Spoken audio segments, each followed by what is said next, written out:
I travelled to London the other day. I sat on one of those tables where there were four people, and this gentleman got on the train, sat directly opposite me, and of course, as one does, we never talked. But after about an hour or so, he said, I'm just going to get a cup of coffee. Would you like one? And I said, oh, that's very kind of you. So he went and got the coffee, came back, and of course you start to chat, don't you, as you do. And it turns out that, like me, he was a trainer. He, in fact, was a technical trainer. He teaches people in Microsoft.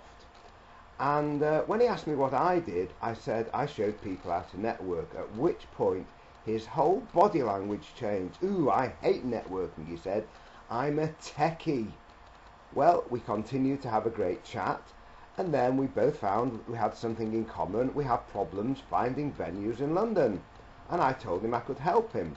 So I gave him my card. He didn't have one, he apologised.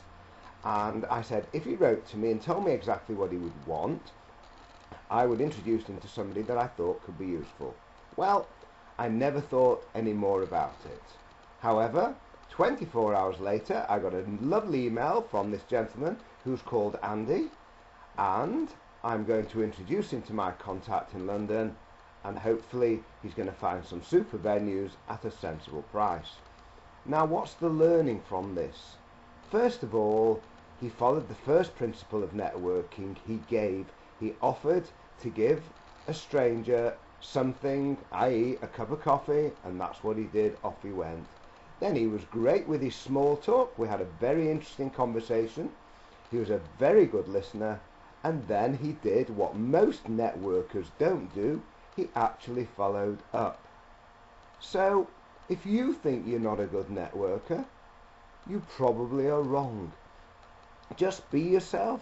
Be nice, be courteous, be polite, be generous. And if you think people can help you or you can help others, then follow up.